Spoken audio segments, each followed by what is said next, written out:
Hôm nay chúng ta sẽ học bài số 5, một số hợp chất với oxygen của nitrogen. Thì chúng ta đi vào phần đầu tiên. Hợp chất thứ nhất là các oxide của nitrogen và liên quan đến hiện tượng là mưa axit. Thì chúng ta cùng tìm hiểu nguồn gốc của các oxide của nitrogen trong không khí. Thì trong không khí á, thì có hàm lượng khí N2 và O2 rất cao, cho nên khi mà ở nhiệt độ thuận lợi là khoảng hơn 3.000 độ đó ha, thì phản ứng của N2 và O2 sẽ xảy ra trong tự nhiên luôn và hình thành nên cái khí NO. Khí NO này là nó là một cái khí là không có bền, cho nên nó tiếp tục tác dụng với oxygen trong không khí tạo thành là NO2. NO2 thì nó có màu nâu đỏ. Như vậy ở đây chúng ta có hai cái oxide đó là NO và NO2.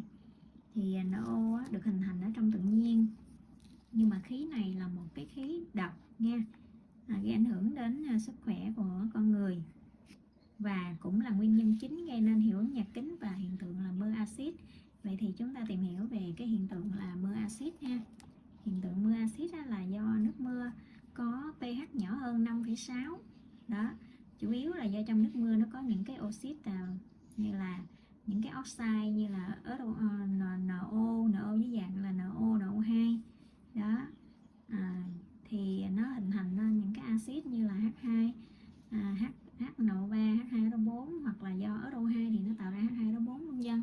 Thì cái nước mưa nó hàm lượng những cái axit này nó nhiều, và nó được sinh ra là do nhiều cái nguyên nhân, mà người ta xét cái nguyên nhân đó là do thứ nhất là núi lửa, rồi cháy rừng, sấm sét, hoặc là do con người mình sử dụng cái nguồn nguyên liệu tự nhiên như than đá, dầu mỏ, thì nó cũng gây ra những cái khí thải này nè, nó làm cho cái môi trường không khí nó bị ô nhiễm và gây ra cái mưa axit này.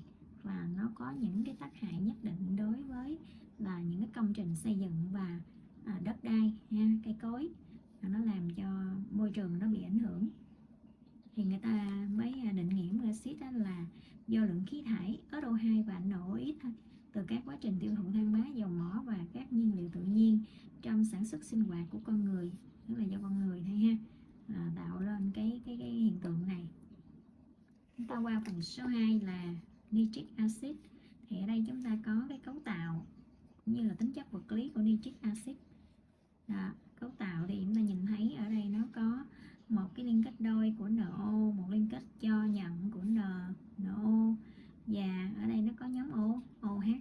Thì nguyên nhân là anh này có tính axit là cũng do cấu tạo đấy. Thì chúng ta xem xét cấu tạo, chúng ta thấy là cái H này nè nó sẽ bị bứt ra đó, cho nên là nó sẽ hình thành nên là cái tính axit của NO3.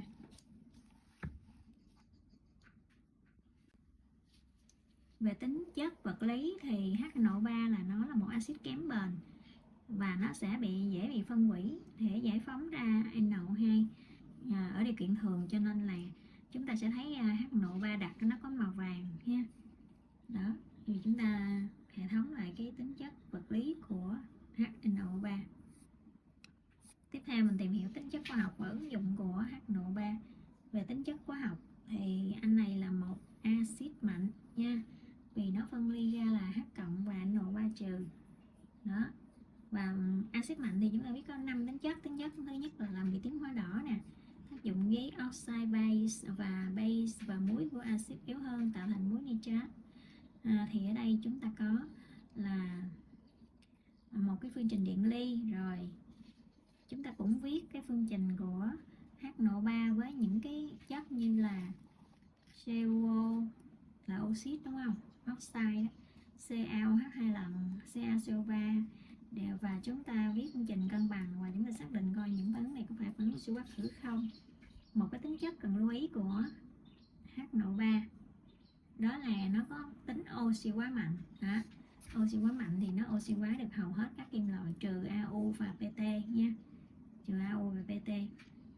Trong cái hữu cơ thì HNO3 được sử dụng để chế tạo thuốc nổ như TNT, sản xuất nitrobenzen.